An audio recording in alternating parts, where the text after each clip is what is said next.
Hello,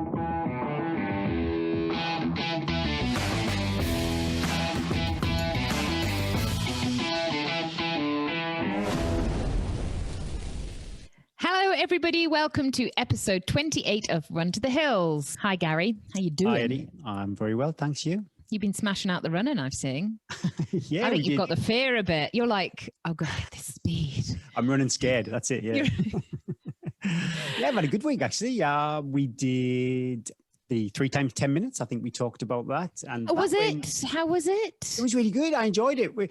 We did it 10 minutes one way, 2-minute kind of jog walk, and then 10 minutes back, and then 10 minutes back. And the pace was good. The effort seemed like 10 minutes is quite a big duration to run for, so I didn't want to do another one. But if I had to, I think I could have, which I think that's probably a good place to be. Hills, we did hills on. I saw that. Looks a little dull. Yeah, backwards and forwards. It's a segment near where we live, a Strava segment called the Pendulum. So you just go backwards and forwards. I wasn't supposed to do that, but with Run Pete Lee, they had an elevation challenge this week. So instead of doing the other session, I just did a hill session. And that was, quite dull going backwards and forwards, but it did what it was supposed to do. And then on Sunday, we kind of finished that off with the weighted hike. So I got over 10,000 feet for the week, which for where I live is pretty good. Yeah. Other than that, I did all my strength and conditioning, so I've been a good boy there. And that is it for me. Yeah, what about yourself?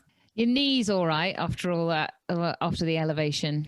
Yeah, I do always, my right knee, I think maybe, it seems like 2 years ago now, I hurt my knee and I had to walk for probably about a few months. I think with all the strength and conditioning stuff, it just keeps it up here. Do you normally have regular massage? You know what? I have not had anything like that. I foam roll quite a lot on my own, and I do, like a lot of runners, when you start running, you seem to accumulate lots of niggles because I think your cardiovascular system improves quicker than your kind of... Absolutely. So yeah, I was plagued with a lot of injuries, but the physio gave me lots of little exercises to do. And yeah, luckily I've never had anything that lasted so long that I had to kind of go back to the physio. I think the last time was probably 2018, when my knee was hurting. But the rest of it, foam roll, stretch the back. I do one glutes and thighs workout a week, one core workout, and then one upper body workout. And the rest of it is just kind of, sitting watching the TV with the foam roller and stuff like that. What about yourself? Do you go and get massage quite regularly? Yeah, I do actually. I really find that I, especially with the different sports that I do, I find that it really helps. Having had kids as well, I see the same person. She really knows my body. She knows exactly the little bit. I always message her the day before going, have you had your Weetabix? Because it's Eddie time. And she gets deep into I find things like calves from running on the trails and from skiing. I can't stretch them enough. Yeah. But I do try and have every 2 to 3 weeks. At the moment, I'm having a little bit more as I'm transitioning from the skiing to the running. I just find it a nice little break as well. Same time I lie down, I get the serious dribble on the thing. I'm like, even though it's really painful, I'm like, I'll carry on doing this and doing kids' bedtime any time of the day. Yeah. So actually, I was asking as well. I was in because I've got one tonight, and I was like, oh, it's gonna hurt. How does it work with all the kind of PPI and stuff like that? I've never, I've not had one for so long. Yeah, so I cleanse before I go in, and then she's in full PPE, and then I think there's 20 minutes between each appointment. The window's open, and then she has to fumigate the room. But she's had her vaccination now because I think they're on top of their sort of healthcare professionals. So, and she's been able to carry on working, which has been good because I do find that, and I recommend to people that if you find somebody that works well for you, because everybody likes different sort of treatment, you stick with them. I do look forward to it in a sort of I know it's going to be painful, but good, like any run really, isn't it? Tonight is tonight I've got a 5K, which I'm not really looking forward to, but I know it'll be all right.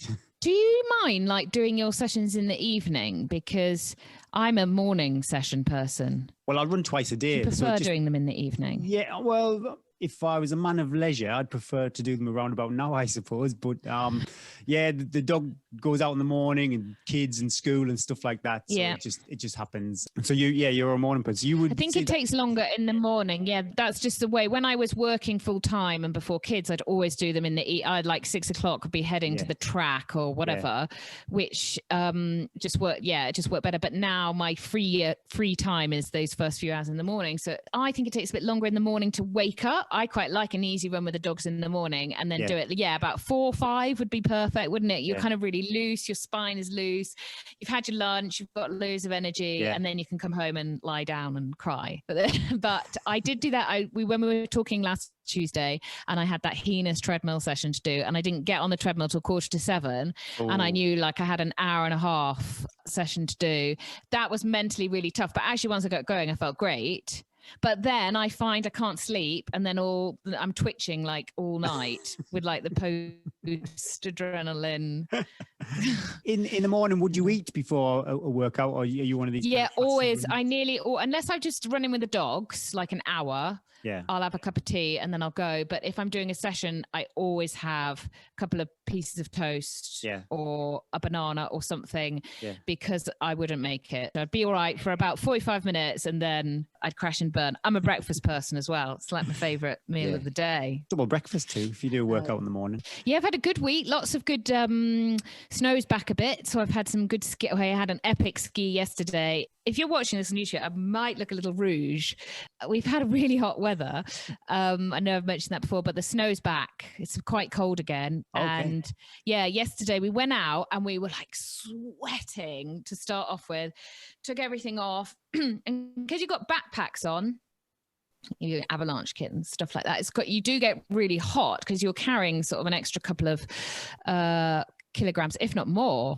So you've got like a back protector in your backpack, and then you've got like food and drink, and the snow was really, really sticky and heavy. So we had to scrape all the snow off the bottom of our skins and then spray it with this special stuff because there was about, about 20 centimeters snow, like sticking to the bottom of our skis. As we were like oh my goodness, my hip flexors were like, I looked at my heart rate. It was like 150 and we were going like so slow. And I was like, and then the weather like came in totally. And because nothing is pieced, we were on like ski piece, but nothing is pieced. So there's no piece marks. You have no idea where you are, and we were up quite high. Oh my goodness. So we had to stay quite close together. And then we had our sort of like 11sies.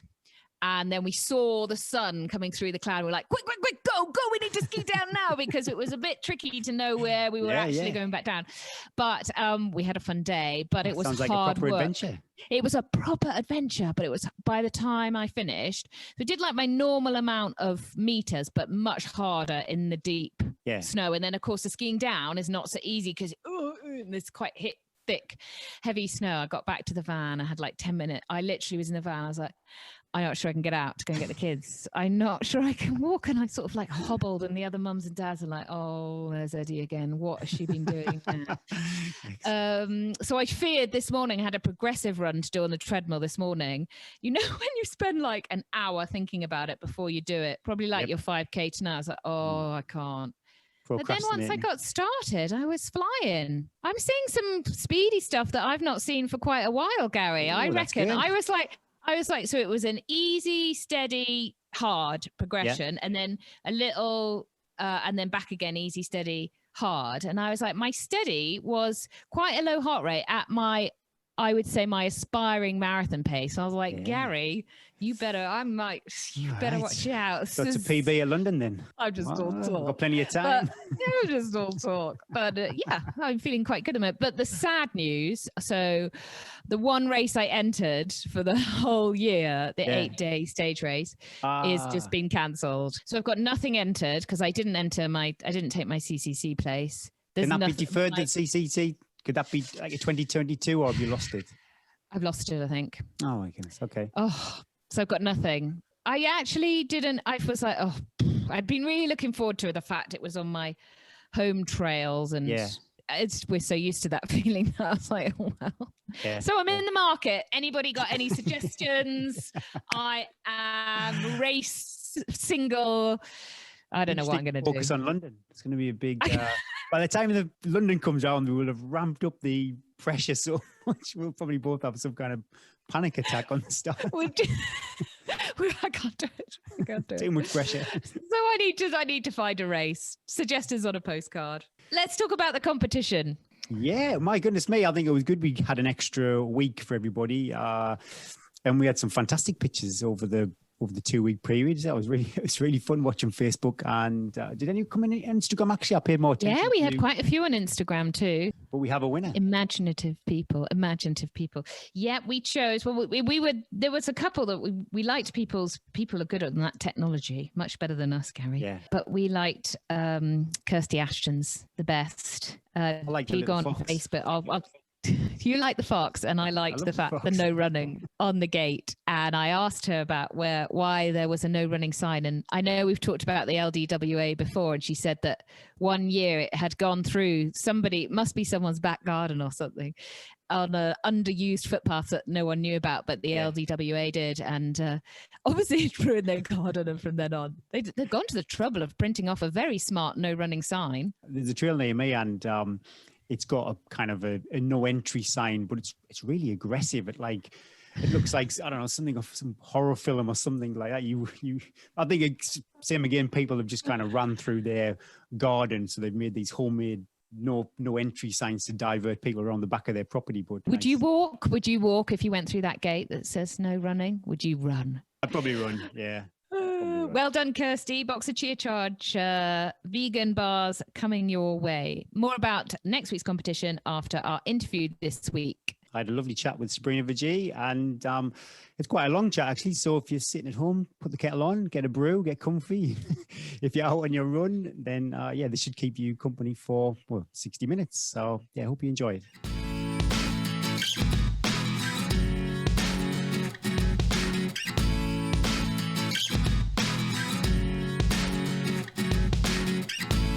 Hi everybody, today we're having a chat with Sabrina Verjee. Sabrina needs a little introduction to many trail runners. She has tackled and won many of the longest and toughest races and FKTs, Coast to Coast, Pennine Way, Spine Race, Wainwrights, Dragonback, Lakeland 100 and many more. She's also a small animal vet, and from what I have heard on another podcast, a keen lockdown baker.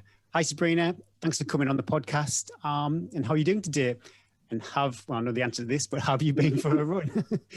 Yes, thanks for having me on. And yes, we were just saying it's a little bit later in the day, just so I could squeeze a little run in. So yes, I just went for about 9.5k jolly on the sort of more tame roads and bridleways near my workplace. Yeah, it must be such a treat, actually. We've got nice trails where I live, but just to be able to hit the fells from your door, I think that would be quite envious for a lot of people, yeah. Yeah, so at home I can, but I'm at work a lot of the time. So, and that's Lancashire, Carnforth. So, okay. Yeah, but it's still nice around here. It's still good trails. But yeah, tomorrow I have a day off and I'll go from my door at Langdale. So I'm quite lucky actually to be able to run from my door at work and also from my door at home. Yeah. So for our listeners, work, Lancashire, home, Lake District. Lake District. Yeah, Langdale, Great Langdale, bang in the middle, hills everywhere, lakes, just gorgeous. Yeah. Oh my goodness, that sounds fantastic. And I mentioned in the intro, you are a small animal vet. Every domestic pet from potentially like a python to a chinchilla. Yeah, potentially anything that could actually physically be brought down to practice. I would see if it needed my attention. But the majority of people have dogs. Dogs are the most popular pet, followed by cats, followed by rabbits, and then probably guinea pigs. But I have treated various other things, and sometimes wildlife. Hedgehog needs a little hand every now and then. But it's not my speciality to do what's now called exotic medicine, and that's now branching off into a separate field. So I can concentrate more on my cats and my dogs. And is we've got a little rescue dog, Rex. Do you have quite a few rescue pets that have kind of come in? Yeah, it would be easy to end up with an entire house full and some, but we have managed to limit ourselves to 3 cats. Yes. All rescues, one from the RSPCA and two from Cats Protection more recently. Yeah. end up with Bengals. They are notoriously badass cats, I would say. Yeah. They can tear up homes and cause menace, so they often do want to be rehomed. But we give them the space outside, they're okay. I always say cats are nice and easy, and dogs are a bit more like children, and they're quite a commitment. Because you have to do absolutely everything for them. Whereas, even if we forget to feed the cats, they can they go outside and feed themselves. Yes, I remember quite a few little gifts.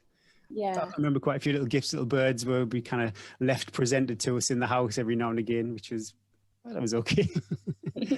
I'd like, if possible, I'd like to go back to, well, not right to the start, but have you always been active? Did you take part in other competitive sports, or has it kind of been mainly focused on running? So I started quite late in the day. I was terrible at sports at school because I was quite small. I was also put in the year above because I was quite academic. So I was then trying to do sports day against kids who were a year older than me and being very tiny. Oh my goodness. I really was quite terrible. Yeah. My parents would come to sports day and they'd be like, please do you not come last in something? And I was like, I'll really try. But yeah, I really was terrible. And probably that continued throughout. Through secondary school. And then I finally went to a school when I was 16 to do my A-levels. And there they were very encouraging to do all sorts of sport, didn't matter how terrible you were. And so I just got stuck in everything: hockey, basketball, climb. It had an indoor climbing wall, so I did a lot of climbing. Fantastic. And they also had a cross-country course that they did once a year, which was 6K.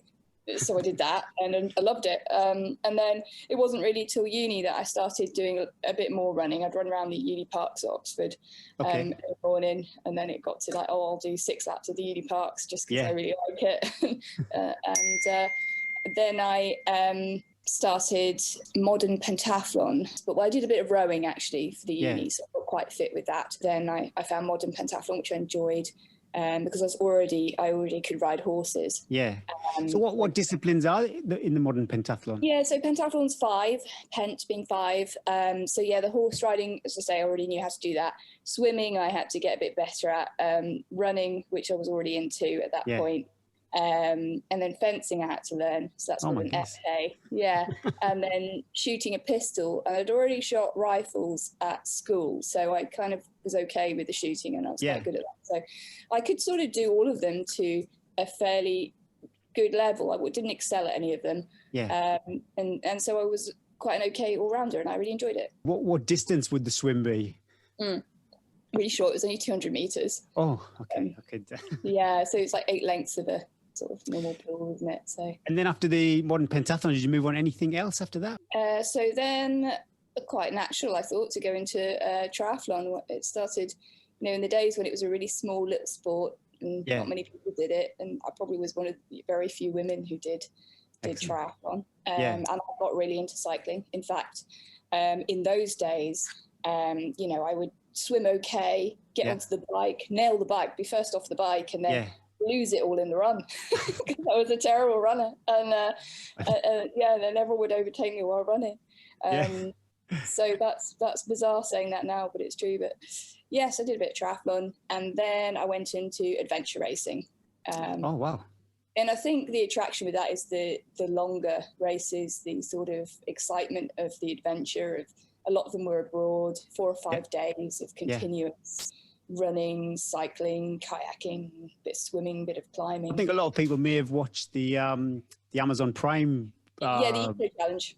Have you has Bear Grylls been on the telephone or another team? Has any offers come in? A lot of people did ask me if I wanted to make a comeback to the adventure racing to try and get a team into Eco Challenge. And I think that would have been quite cool, but unfortunately they scrapped it. So this year I think the funding got pulled. So it was a pretty good show, actually. Again, it was I think other podcasts kind of put me onto the Eco Challenge, and I always kind of wonder sometimes when you watch those programs where they edit it, is that how it actually happens? See, entertaining people might get more airtime.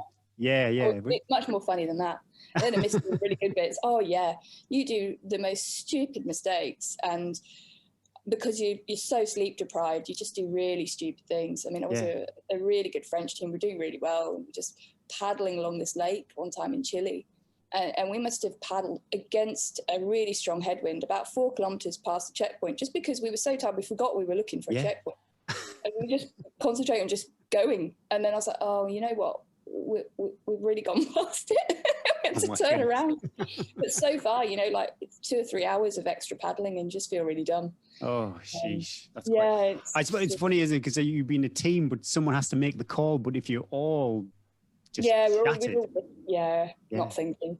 Amazing. Kind of curious, what took you to the Lake District? Why? Yeah, well, actually, I went somewhere even flatter than Oxford. So after Oxford, I actually went to Cambridge, and that's where I met my husband. Yeah. So I went to vet school in Cambridge, and I was there for 5 years.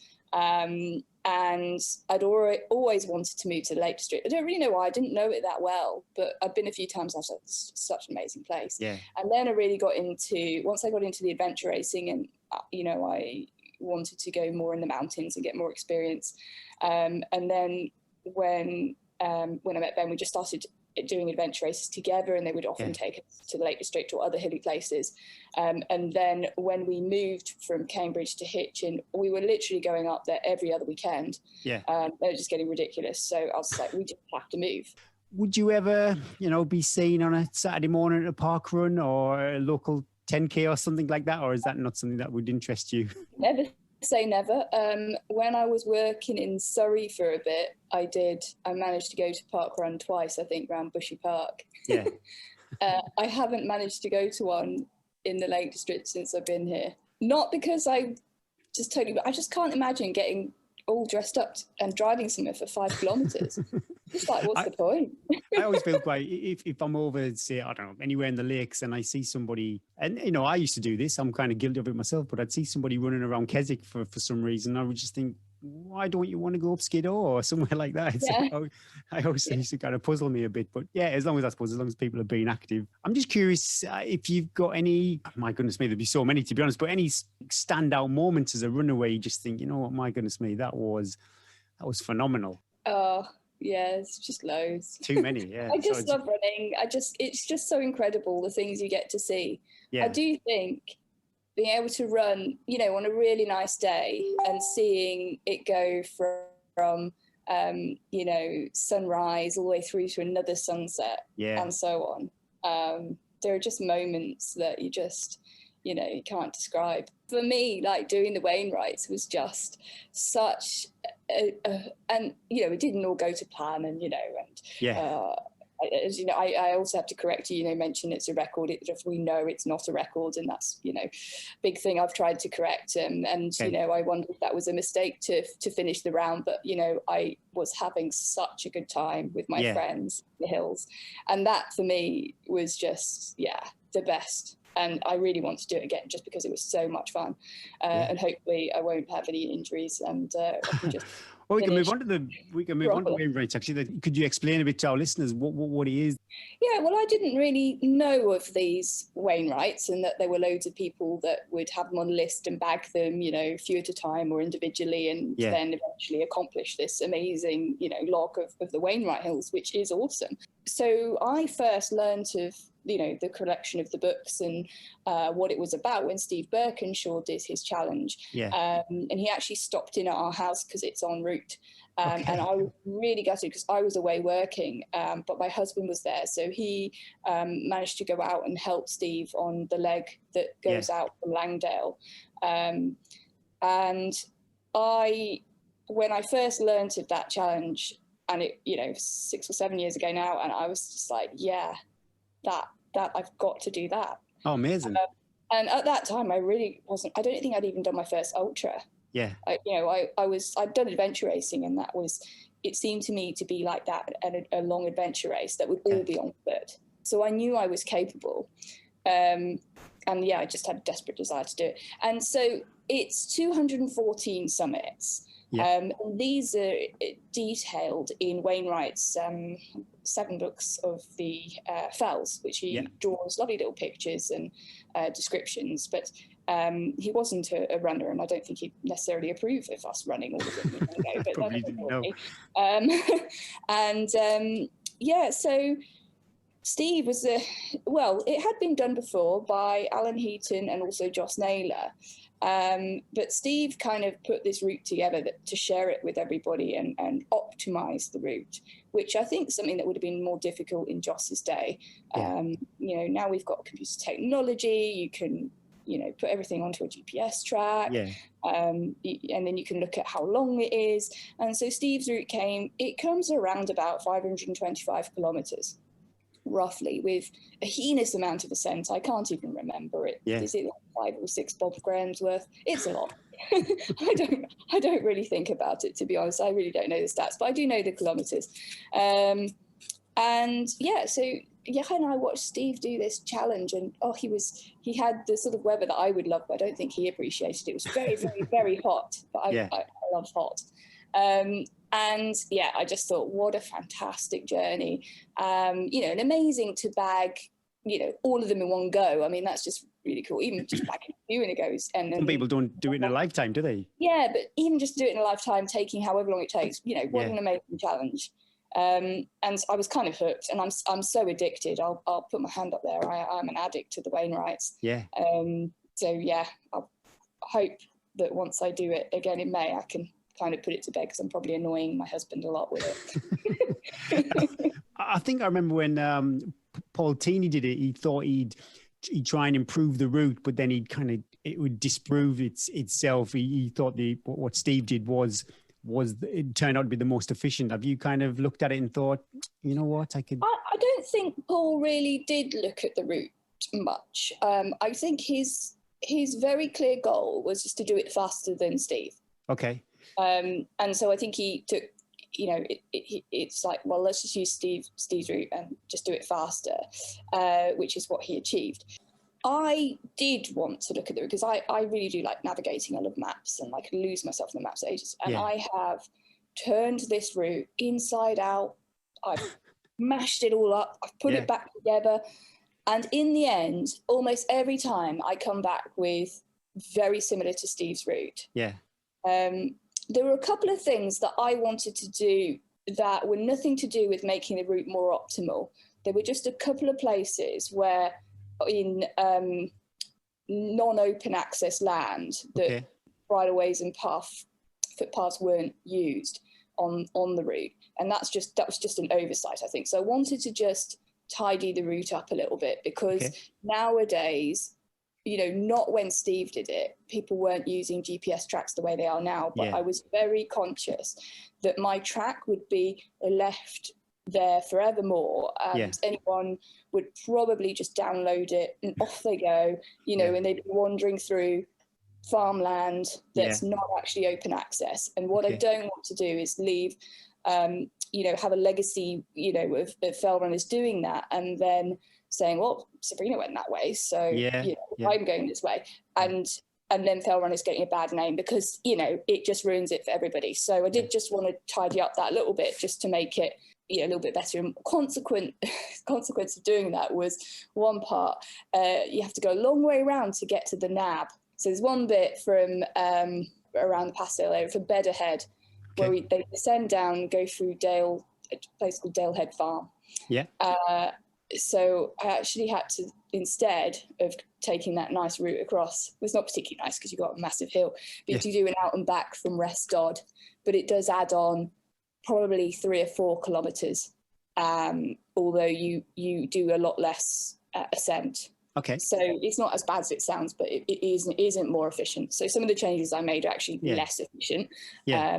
But those were my reasons for doing it. I've now looked at it for this second time. and I'm like, I've made some other changes. And I'm waiting for the weather to get a bit better so I can go and test them out. Yeah, because how do you ever stop tweaking it though? You could go on for hours. And the funny thing is, the reason why I keep going back to Steve's route is because every time you tweak it in one place, you then have to work your way around and tweak it everywhere else, because of course it's a loop. So if you open the loop, you've got to then open it somewhere else and close it again. And so once you do one little bit, honestly, it's like a domino effect, and you keep working around. It might take an hour. And then by the time you've got to the end, you realise that it was no good and you have to start all over again.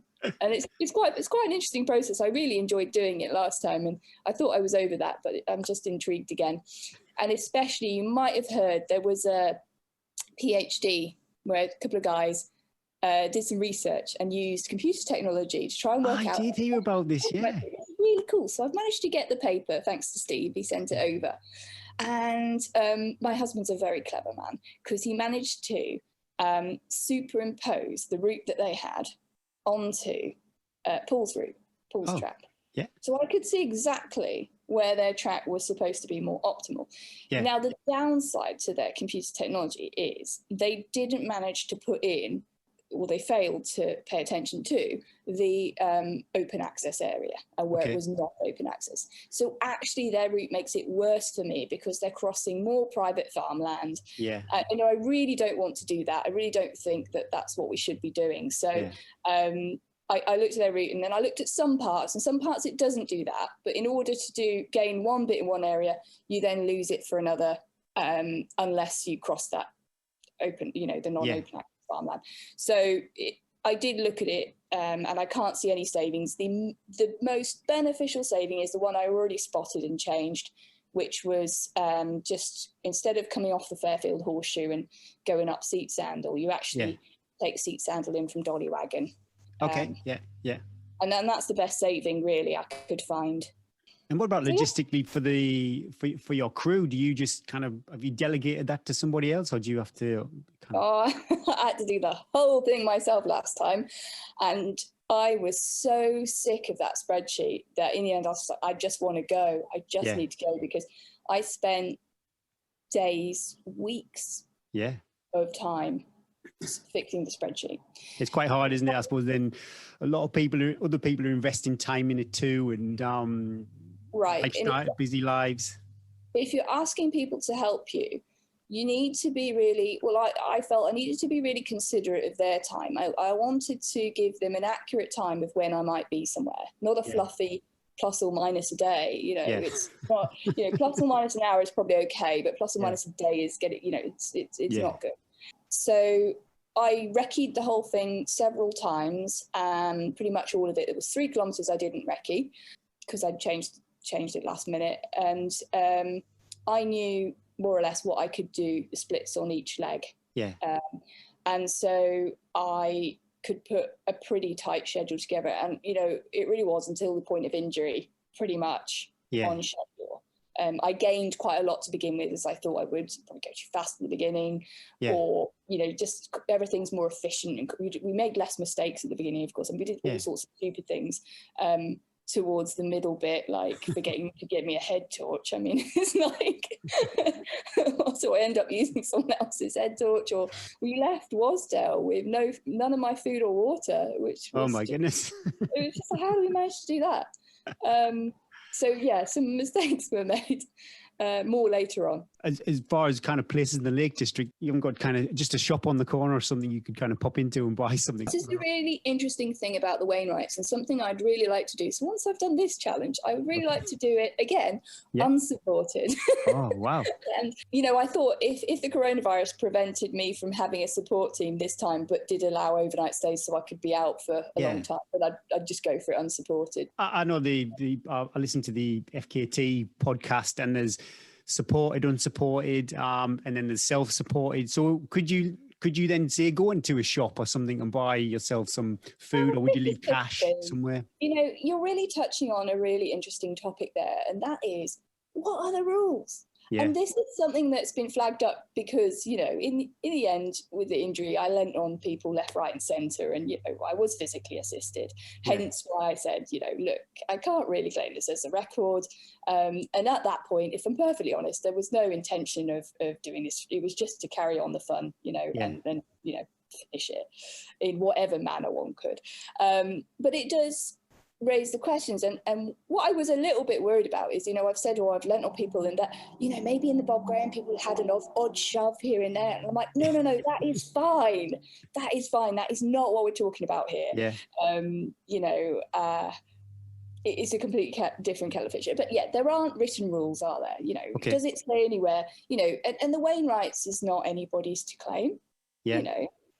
who's got the right to say these are the rules and you can't do this, and just nobody's got the right to do that. But if we want to have records, and if that's really important to people, and they want to try and achieve it, then there probably needs to be some ground rules. And I think that is going to be probably quite a hot topic of conversation at some point.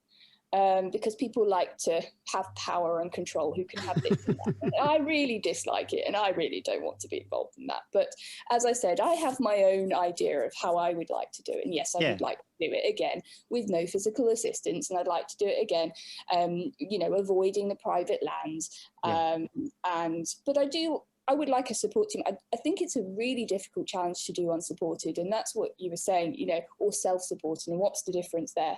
Yeah. There are very few shops around on this route. And so when I wanted to recce it, I had to really bear this in mind. I did a lot of my recceing as well during the first lockdown, because I could go from my house, but I had to take so much stuff with me for the just in cases, and there were no shops. And the few shops that there weren't open anyway. Yeah, true.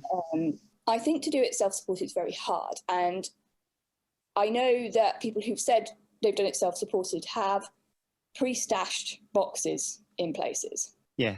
And actually, that's a difficult one, because although no one's really helping you, have premeditated some stuff, but I don't really know how you do it without that. I mean, particularly head torch batteries. I mean, how are you going to take with you? Are you going to take a solar panel charger? I mean, are you going to carry all the food that you are going to consume over probably what's going to take you 14 days if you're carrying all that food? That's true, yeah. Because, if you're doing a Bob Graham self-supported, I think that is taken as the rules. So actually, I was just watching a podcast or some interview with Shane Oley, who is down as the second person to do a winter solo Bob Graham. Okay. Self-supported. I get the terminology right, but he was saying that, for him, you need to start and finish with all the same stuff and not pick up any stuff in between other than water. You're allowed to pick up water, but no food. If you meet someone on the way, accidentally fine, but don't take anything off them. Yes. Take all your rubbish back with you, of course, all that kind of thing. But you must take all the food that you're going to consume with you. So I don't know what happens if you pass a blackberry bush. Well, I think, if it's available for everybody. And then you've got to start to think, well, what if you pass a shop? Because you do pass the YHA through at Honister. Yes. And Thrakeld, you're quite near a pub. Yeah. So if you're there at the right time of day, can you stop in and get a sandwich and a pint? I mean, yeah. Oh my goodness. So I think it's a really difficult ground, and I really don't like it, because who cares? We're supposed to be doing this for fun. That's true. Yeah. It's supposed to be fun, and if you keep putting rules and you can't do this and you can't do that, it's not fun. So I would say to anybody who wants to do it in a manner that you are happy with, that you can be proud of, that you can put your name to, and don't worry about who else did what. And I really think there's only one person that can hold a record, isn't there? Only that person who's really insistent on going for the record really needs to worry about anybody else thinks. If you're doing it and your motivation is your personal challenge, then just do it in the way that's going to be the most fun. Just do it, yeah. I know they do call them FKTs, but for everybody else bar one, it should just be a really kind of enjoyable day out. Hopefully doing the Bob Graham round this year, and I'm definitely not going to get any records. It's different, I suppose. The Bob, you need to do it. You've got the 24-hour clock ticking, but it's going to be a 24 hours with friends, and fingers crossed. We've already made a pack. As long as we are fit and able, we're still going to kind of move on, even if it takes us 26 hours. It's not, you're not just going to kind of spit our dummy out at Honister or something like that, because it's not going well. So when are you got some heavy pencil on your Wainwrights attempt? I'm looking at May, definitely early May. Yeah. Okay. Do you think the ground will be kind of dry enough by then and stuff? Last year, first week of May was perfect, but we never know. So I have been a bit flexible with my own dates, but obviously at some point I'm going to have to give some dates to support team and be a bit more fixed about it. But if you look at July last year, and I was going to go on the 4th of July when it all opened up, We had a deluge. We had weather warnings. We had a deluge.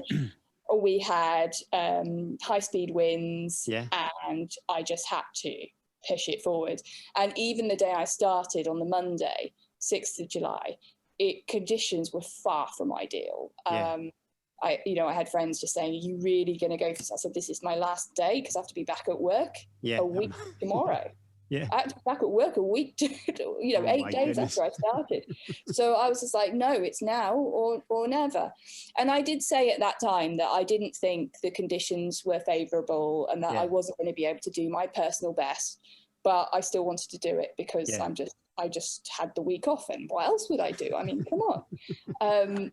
So I would really like to have some favourable weather and ground conditions. Oh my goodness, I don't know if you're like me, but I become a kind of meteorologist. I'll be checking the wind direction, the wind speed. Even if I'm doing like tonight, I did an interval session with a friend, and I already knew which way the wind was blowing, and there's no way I was going to do my 5-minute hard effort into the wind. I'd sussed it all out. But have you got a goal time? My original schedule, which was very carefully calculated on if everything goes right, this is what I'm capable of, is a 6-day schedule. So that is what I would call a real challenge. There's no point if you do, if you set myself with a goal of 7 days, I would have known I could do it. And I know I can, but, a real challenge is not too, too optimistic, not too. It's got to be a bit scary. It's got to, not too ambitious. That's the word. But it's got to push you. It's really got to challenge you. And I think that 6-day mark is where it's at. And I would be over the moon with that. And I would feel I'd accomplished the best I could possibly do if I get that 6-day mark. And people, and that's the thing people, I think, found really hard to believe, because most people just go, well, what's the record? And they just want to beat that. And I guess I'm really putting myself out there going, well, I think I can do this. Well, I do think, but I don't know. And I really want to try. But it's not about the record for me. I've got to be honest. It's just about a personal challenge and enjoying it. And I want everyone on the support team to really enjoy it, So I'm quite relaxed, okay, when we forgot my head torch, I didn't flow a wobbly. I don't really care. Just, has anyone got a spare one? Great. Let's carry on, and then the interesting thing for me, and I think what people probably couldn't quite get their head around is, I am so much slower than Paul or Steve. I'm never going to claim that I can run like them, and although I'm doing this fell running, I'm really not very good at fell running. I'll be honest, you will never see me at a fell race in the top, top half. I won't even be in the top half. Because I'm that abysmal at it. Running for a long time I can do, yes. Long distance I can do, yes. Sleep deprivation I can really do.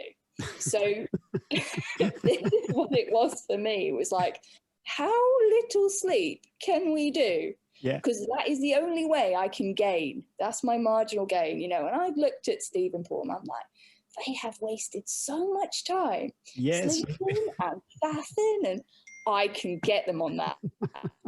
This is what I can do. And it was really, really interesting. So for me, that part of the Wainwrights is a complete success story in one way and a complete massive learning curve in another as well. So I started at 3 a.m. So I'm already not having a whole night's sleep. I then didn't sleep the first night. And then I get to my house at the end of the second night. And then I took 2 hours, clock in, clock out, get up. And that was at my own house. So my house at that point, having to sleep in a proper bed, it was just amazing. But that was, now that was too long. Okay. So that was not optimal, because coming into my house, that last leg, I was a complete zombie. And so I lost loads of time just from wandering about, barely able to put a foot in front of the other, burbling about all sorts of stuff. Neil Talbot was amazing because Did you have to have somebody to wake you up? This is what Neil's tactic was. He was like, I know, I'm going to get her to recite all the Wainwrights. He said, can you name all of the Wainwrights? And I think he was absolutely bowled over by the fact that I said, I can, but I have to do it in order. Oh, wow. Yes. I knew it because I'd done the spreadsheet so many times. So I knew from the first peak, and I just kept going, just kept telling him in order. Yeah. And I think he passed the test. Yeah, he wasn't expecting, and it kept me awake as well. Yeah. So that was a really good tactic there. It's never happened to me actually, but hallucinations. Do you got any kind of interesting stories about the? Yeah, people always ask me about those. So I used to get loads when I was adventure racing. Yeah. So I've seen a Chinese man riding a bicycle across the fell. And there was really nothing there. It was just something that looked vaguely like one of them Chinese hats. Okay, yeah. Bicycle shape. So there was a Chinese man riding a bicycle. Then the weirdest one, which probably people have heard if they've heard me speak about, I was in New Zealand we were walking through a riverbed for hours and hours and hours. And it was like 1 or 2 in the morning. We'd had no sleep for like, I don't know, 40 plus hours. Yeah. And the team just did not know where they were going. So we weren't really progressing properly. And I was just distracted, and I would see these very polished rocks, really round. Okay. And they looked like dry bags full of goodies. Oh. You know, like really stuffed full dry bags, these polished rocks. So I would see one that seemed to look more colourful than the others. And I would just wander over to that. My team are going straight, and I'm just wandering off. And I'm just looking at this longingly, this dry bag. And I go and lean down to pick up the dry bag. And then as I'm just about to get my hands on it, I'm like, oh, it's a rock. I'm just like, disappointed. Oh. Yeah. And then I'd go, oh God, I've lost my team. I'd wake up and I'd go back and find them. And then literally minutes later, I'd do exactly the same thing again. Oh, wow. And I did that all night for hours on end. I think I must have driven them mad, because they'd be like, where is she? Where's she going? I'm just going to go and get the goodies. She's after them rocks again. So that's the worst one I've had, I think, because I just kept doing it and couldn't snap my head out of it. Yeah. And on the Wainwrights, I don't think I had any hallucinations as such, but I know I was burbling about painting the fences green. Thought it was a good idea. I don't know what fences or why. And after the Wainwrights, have you got any kind of, my goodness, if we can and are allowed to race, have you got any races booked? I feel bad, but I got the best news today ever. Because the Great Lakeland 3-day was supposed to be on the Bank Holiday May weekend. Yeah. And it's actually been, so I wouldn't have been able to do it because I'm planning to do the Wainwrights then or thereabouts. And it got postponed to the August Bank Holiday weekend. So now I get to do the Great Lakeland 3-day. Yeah. Like, oh, fantastic. Favourite events ever. Yeah. It's just so sociable. It's just brilliant. And then the other thing, and it's one of Shane's races also, Ori events, is Cape Wrath, which I was so desperate to do that I was willing, because it's at the end of May, I was willing to do it, even only a week or 2 after finishing the Wainwrights, that I would go and do Cape Wrath, even if I had to crawl it. But now it's been postponed also to August. So 2 pieces of the best news ever today for me. Yeah, it's good. Well, I was curious. I know you did have an injury last year, sorry. But other than the injury, how soon do you think you were kind of ready to run again? It's interesting. So I felt I'd recovered more quickly from the Wainwrights than I did from the winter spine race. Yeah. The injury itself was a nuisance because I couldn't bend my leg for about 3 weeks. But once I could bend it, I could run before bending it, just looked a bit funny. But it took a while, maybe 4 or 5 months before I could actually run downhill again. Yeah. Wow. Yeah.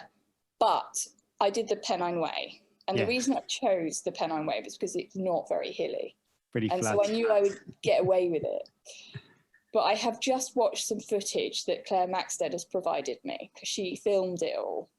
And she's editing it at the moment. But I watched the footage, and I even right at the beginning when I'm crossing the Cheviot, I'm looking at my body posture and my form, and I'm like, oh my God. Oh, wow. I was not ready for running. Yeah. No way. I was a mess. I'm looking at my body posture, looking at it all, just thinking, what the hell was I thinking? And how on earth did I run 268 miles like that? Because I'm all hunched forward right from the start. And I'm like shuffling. And I was just like, this is terrible. So I thought I had recovered. Yeah. And I knew I hadn't fully recovered, but I thought I had recovered enough, which obviously I had because I managed to do it. But I don't think I did it justice because you weren't moving. You weren't kind of uncomfortable when you were moving, though. It was just something that you could kind of look back on when you've seen the footage. I can't imagine that it was great. I still enjoyed it. I was sore after halfway, so after Tan Hill, sort of near Hawes, going up Great Shunnerfell. No, next one, Fountain Fell, sorry. I started to have a pull in the glutes. They were just exhausted, I think. And then it was really uncomfortable. Yeah, then it was another shuffle fest. And I just thought, why didn't I give myself a little bit more time? You talked about, the stuff in the UK, but I know also you've done the original Everest marathon back in 2019. Is that correct? Yeah. I'm just curious what was that like, and how did you cope?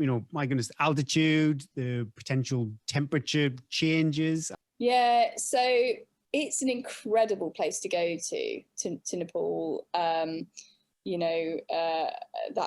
national park, just all the mountains around there. You're just surrounded by beautiful scenery. Yeah. The altitude is hard. I can deal with it. I don't get altitude sick as such, but it affects you. Of course, it affects your performance. You feel rubbish. I mean, you're going so slowly. And we did it. We ascended over 3 weeks, but that's not enough time to adjust. Yeah. It really isn't. So at the top, at base camp, we obviously ascend Everest, but at base camp, and even the camp before that, it's really cold, -9, and I think we were in tents and stuff. So it's really cold. I mean, you've got ice on the inside of your tent. Oh, I wouldn't enjoy that, no. No, and I'm not severely asthmatic, but I was severely asthmatic in those conditions. Yeah. Because the cold air just flares it. Yeah. You have so much mucus and coughing. So on race day, you're just there, coughing your guts up, hardly able to stand up. Yeah. And you're just thinking, well, it's great because we can at least going down. Yeah. But I wouldn't recommend it as an experience to do that marathon as a running thing. You're not really running, you're just sort of stumbling down.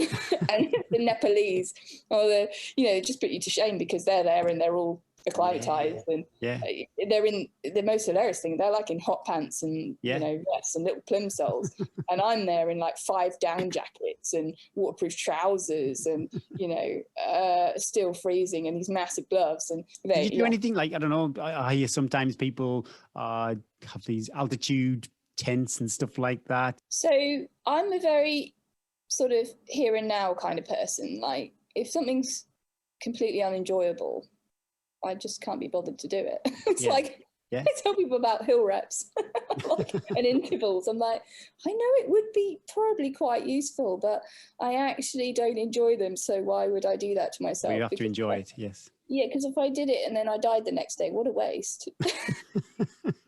The way how I view things. So for me, trying to altitude train would be miserable. I wouldn't mind doing it, going to, the Alps or something and actually being somewhere fun and doing it in real life, but I'm not going to sit in a chamber and suffer it. No way. Well, change the subject a bit. I listened to another podcast and it sounds like you've become a bit of a lockdown baker. Is that correct? Yeah, I do. Well, the thing is I am driven by cake. So more than anything else in the whole world, I love cake, and that's probably my main motivation for running. It's like, if you go for this run, you can have this cake. So I've got I've got some cake in here. Just, generally cake all around. So when all the cafes shut and I couldn't go and buy cake, I decided that I had to still have cake, so I would make cake. I've just experimented.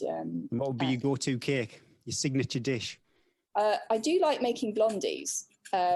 It's horrifying how much butter is in them, but they're basically white chocolate versions of brownies. And recently I've been doing a chocolate amaretti cake.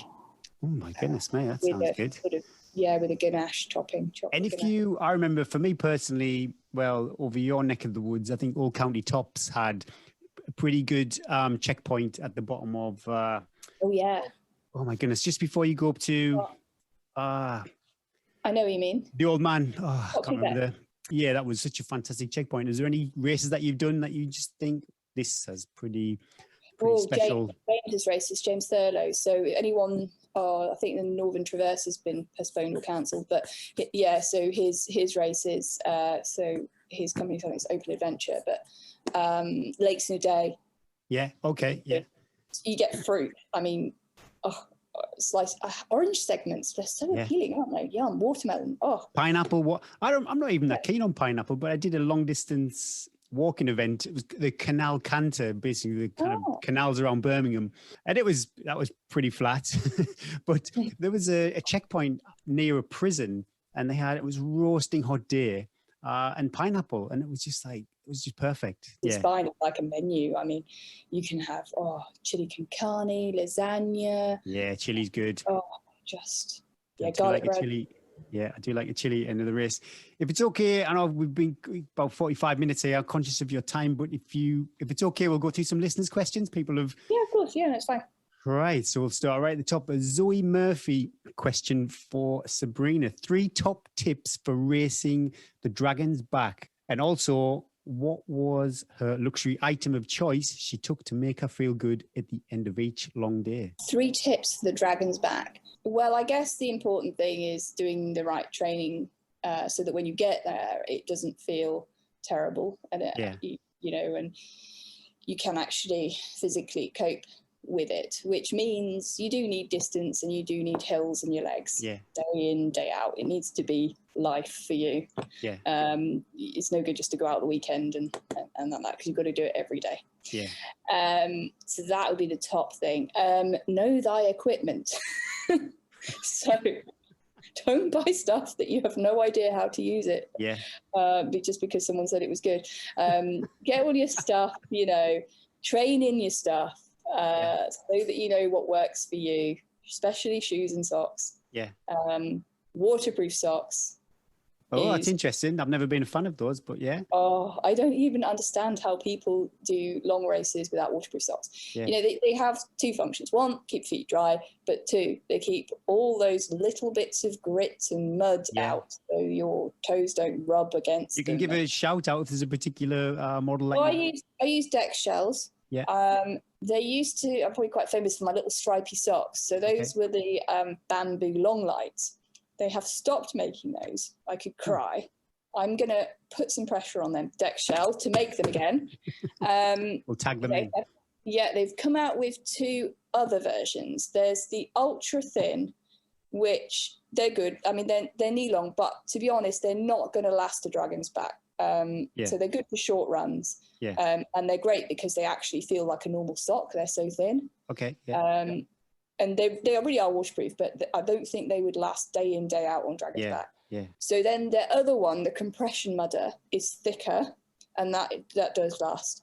That's also knee high, and does also give you a bit of compression, but it's also got the padding in the right places for rubbing and stuff. I think it's quite well thought out, comfortable, and works. They have a specific running sock that they've designed, but unfortunately it's short.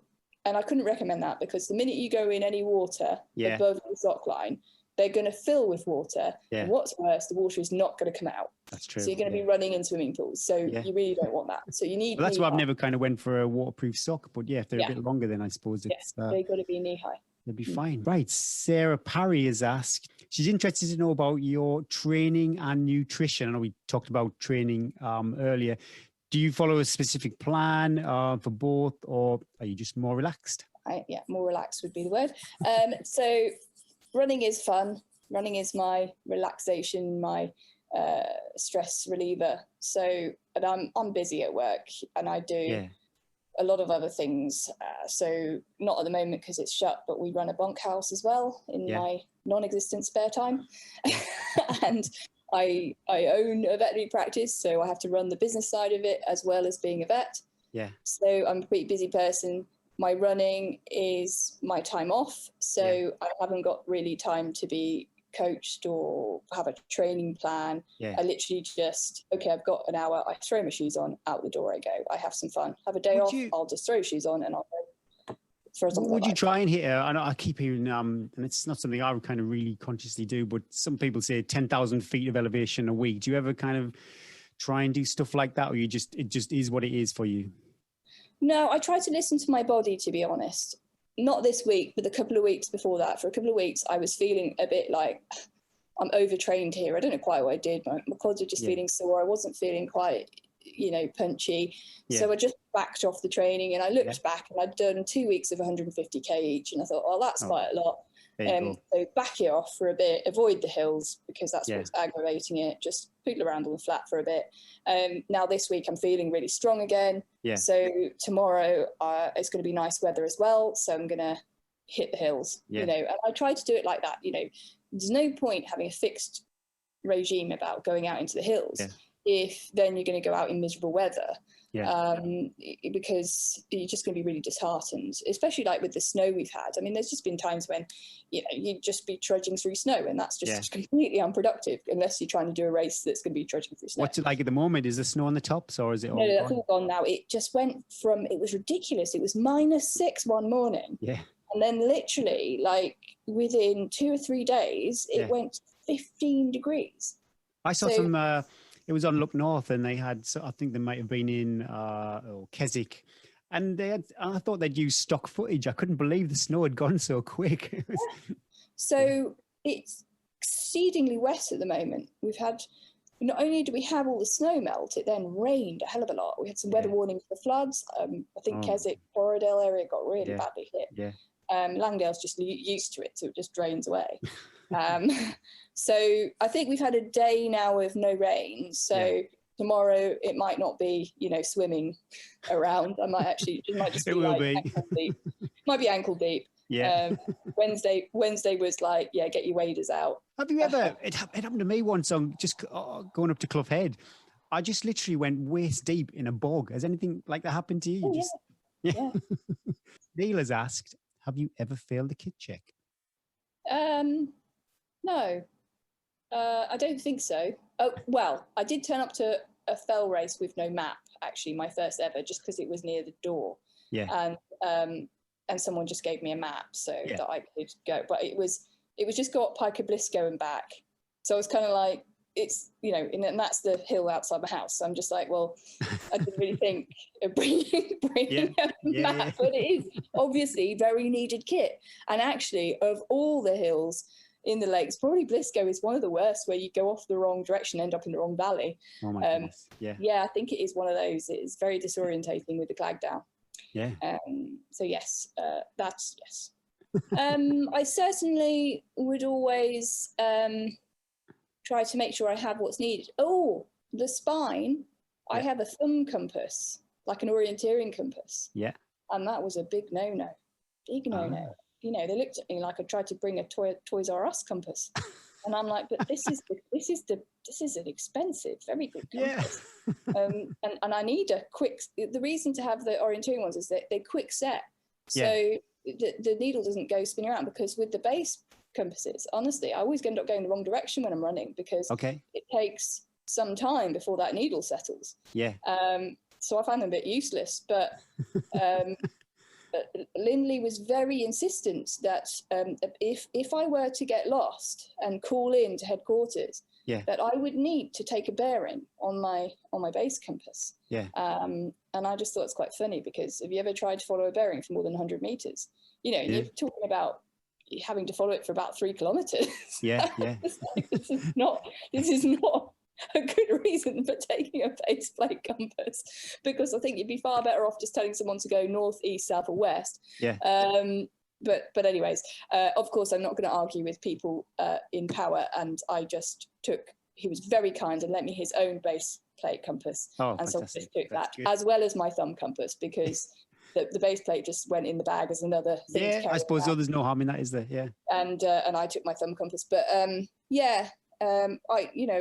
it's not something you want to do, fail a kit check. So I would always take what you're supposed to, even if you don't agree with it. Lisa has asked, what keeps you going? You're feeling crappy, the weather's horrible, and you're miles from the finish. Is there any one thing that keeps you moving forward? Not cake. Yeah, cake. Yeah, actually, that's quite a good thing. If you're feeling a bit rubbish, there's normally a very good reason for it. And it may well be that you haven't got enough calories in you. Yeah, true. So I have this little checklist, okay. So, and the first thing is, have I eaten enough? Have I drunk enough? Am I feeling sleepy? Do I need a bit of caffeine? What's the functional thing that's going wrong here? Yeah. Am I in pain? Try and address those issues one by one. At least that distracts your mind. And then normally a low will come back to a high. Yeah. You do get low points. I've been surprised sometimes with how low I can feel. And it's equally met with some ridiculous high where I'm just, and I don't know where it's come from. And I'm like I'm high as a kite, maybe some dolphins, God knows. And then you're all happy again. And particularly these long races, I would say, if there is company to be had, if there are people around you, talking to other people often makes you forget about whatever it is that's bothering you, and you have a good time. So it definitely makes the miles pass quicker. I think we actually shared a few miles in 2017 Lakeland 100. I think you drifted away from me about Wasdale. I think that rings a bell. And I think I could be wrong. I could have got this totally wrong, but I'm pretty sure on the start line you had a head torch on, and I just thought that's such a good idea that you didn't have to do that. Obviously, when it was going to be dark, it was the admin had already been done. It's probably didn't have the room to put it in the bag, but it's one less thing to sort of faff about because we start at 6, don't we? So it's quickly going to get dark. Time. Yeah. Mike Hall has asked your favorite fell or favorite place to train. My favorite fell is Starling Dodd. Yeah. The running around there is awesome because it's all grassy. I do love grass. Yeah.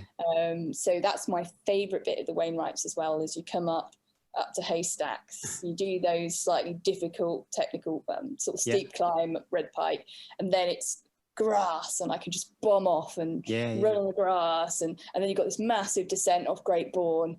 I love that. My favorite bit. Tim has asked, he must follow you on Instagram. Will you ever post on Instagram? No, probably not. Instagram is funny. I didn't have an Instagram account.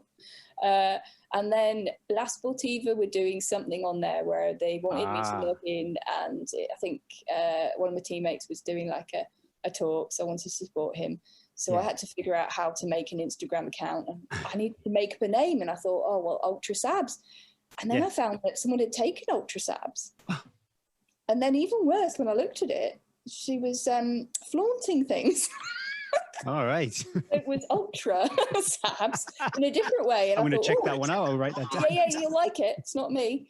But I'm actually Ultra Sabs 81, and I don't think I have a single Instagram post, mainly because I don't know how to do it. I don't know what I would post. Yeah.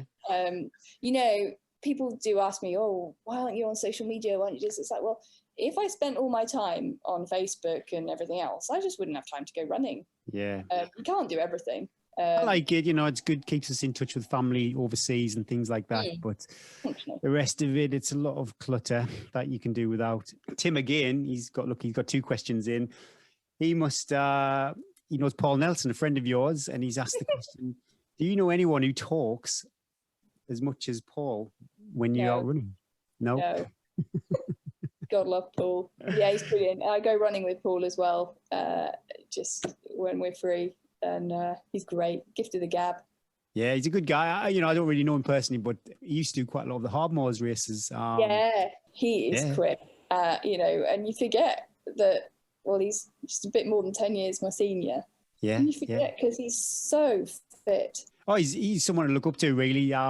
He's still out there. He's still doing it. He's so fast. I think I'm sure he did a sub 3-hour marathon in Manchester a couple of years ago or something like that. And that's totally not his kind of wheelhouse. But he's a pretty fit guy. That's about it for all our questions. How can people follow your Wainwright's journey? Is there a tracking website or anything like that people could do? Yeah, so it will be on Open Tracking.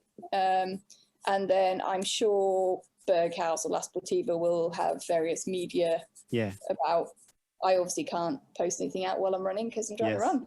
That's true. And I know you said Instagram, but is there a place that people can follow you? Do you have any kind of social media presence? Or maybe I don't know if you're actually using the Wainwrights as a fundraising event for any kind of causes?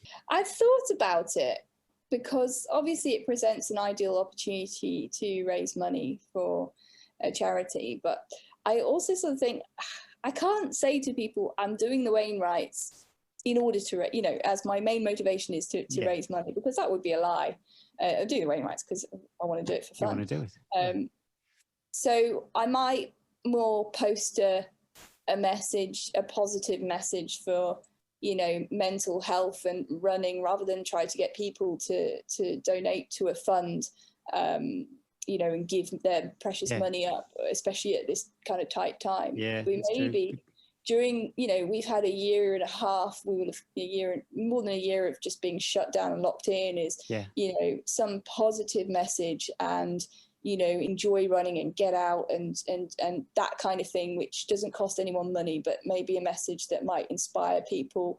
It might enjoy it. And I think the dot watching, I hope the reason why I do put these things out there, because I would rather keep myself to myself, and I actually was going to run the Wainwrights completely under the radar and it never be out there last time, but people were quite upset that I wouldn't share my experience, and so I'm giving my dot watching there you are, and I hope it's enjoyable for people. People are amazing and supportive, and and I think it's such a community thing. Fell running community, ultra running community. And I love the dot watching on the long stuff.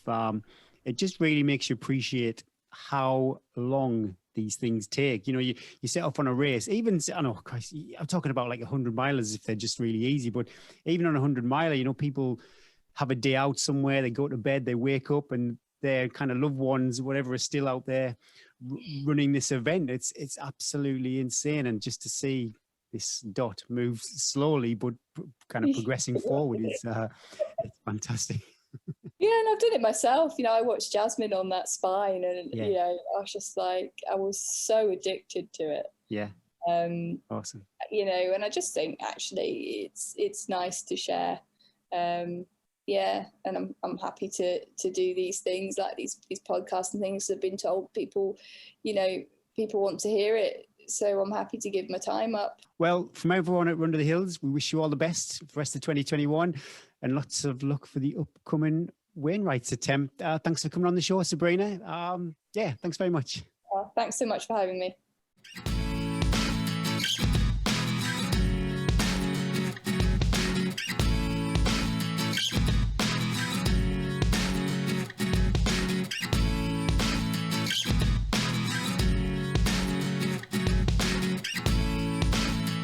So this week I set Gary a little challenge as he's still going through his initiation on the Run to the Hills podcast. And I said, will you think about something we could talk about this week? And he's come up with a good little topic. Tell us all about it. I just thought of a few little tweaks we could talk about that maybe would make you a bit more healthier, help you recover, and hopefully perform better on the day. And the first thing I thought, which seems really obvious, but we probably all struggle with this, is try and get a bit more sleep. Is that something you'd agree with, Eddie? Absolutely. And I often say to people, you don't always have to be asleep. Just try and go to bed a bit earlier and turn your phone off. I love just resting my eyes. I wish I did go to bed earlier. I always say I'm going to go to bed early tonight. But any parents out there, that sacred 9 till 10 slot is the only time we often have to just be with our partners, or just to catch up on stuff, or just to zone out. I like it if there's something on the TV that I'm not really interested in. I'll just put my feet up. I'll shout Rex to come over, and I'll just close my eyes. And I'm not asleep, but I am just, it's better than being awake watching something I've got no interest in anyway. So if you can. And sometimes, you might not get the 8 hours at night, or it might be disturbed for whatever reason, but if you can, and I'm saying this as if I do it myself, I don't remember the last time I had a nap, unless I was on a train or something, but if you can squeeze in a nap. I know you mentioned you had a nap. I am the queen. Weeks ago. I'm incredible, Gary. Yeah.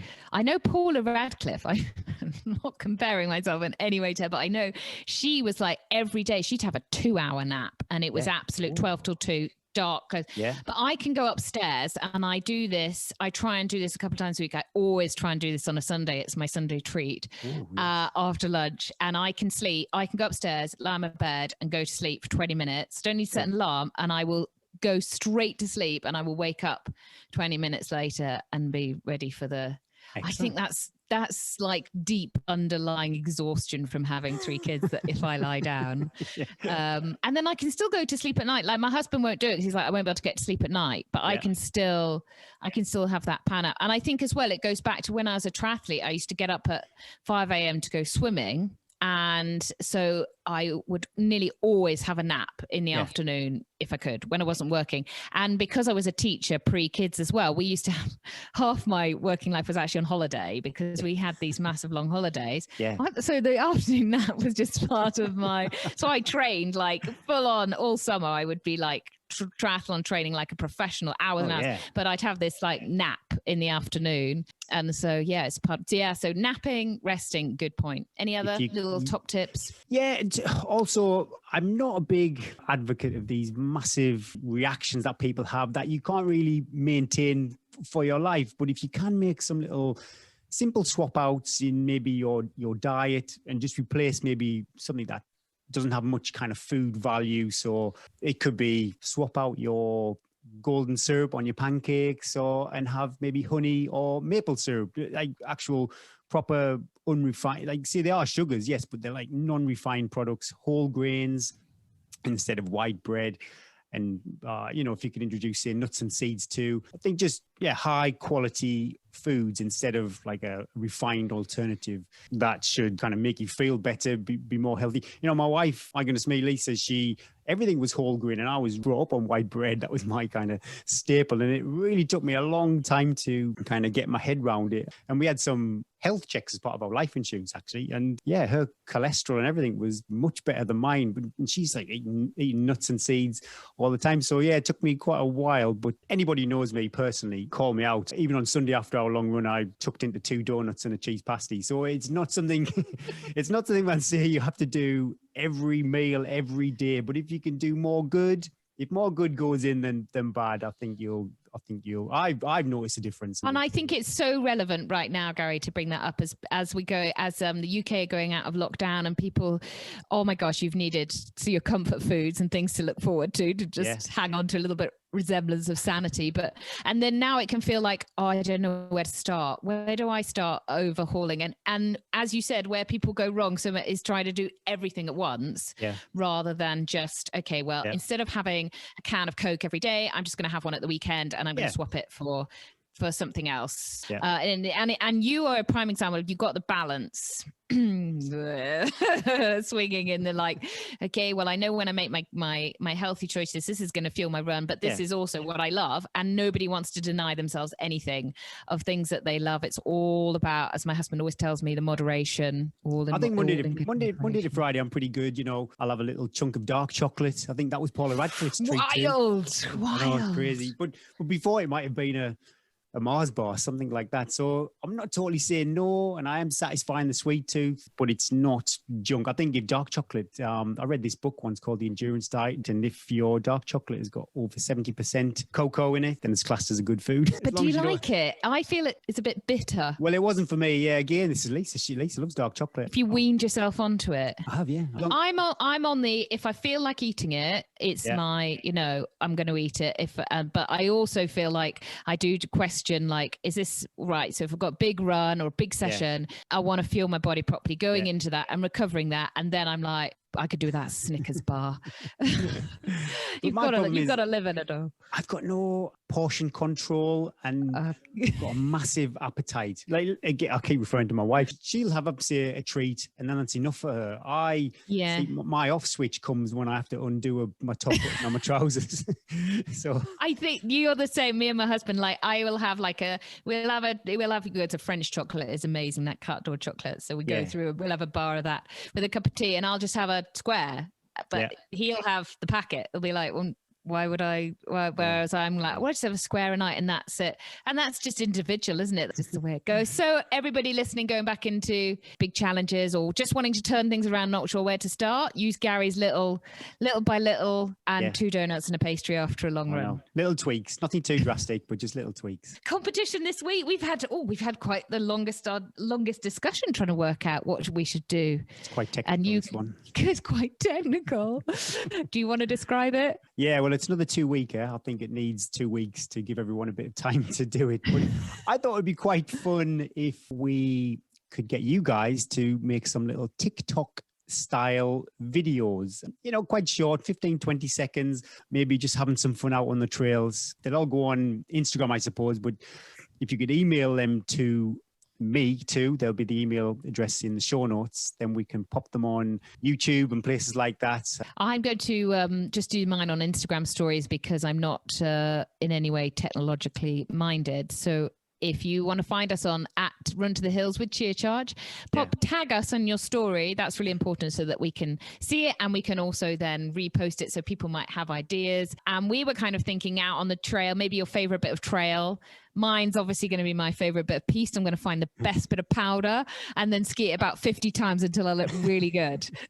Now, for our people, we will have listeners who listen to us in the city. So, if you are in the city, don't kind of feel like you can't post a video, anything will do, anything funny. I'll try and do one too. You be our shining example. And it's 2 weeks. So, because we know people listen to the podcast in different times. So this week and next week, get to work, inspire us. So Eddie, what have you got on for the following week?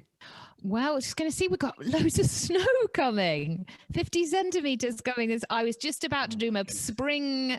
I think they were like, kids are going to be like maybe stopping skiing, blah, blah, and now we're going to be back under the snow. That's quite exciting. The good thing about the spring snow is we often get like suddenly loads more snow, but it melts really quickly because it's not minus.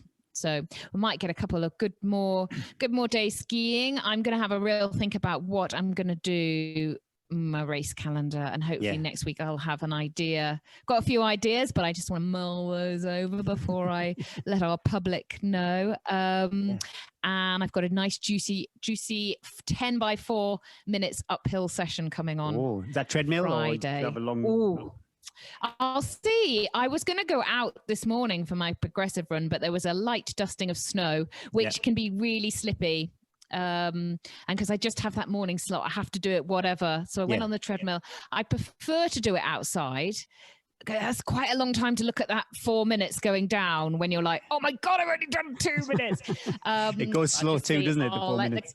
It goes so slow. I'll let the conditions decide. The other thing about doing it on the treadmill is a bit quicker because you can have a shorter recovery. You don't have to jog back down. So it's quite a good intense session that. I've never done a workout on a treadmill.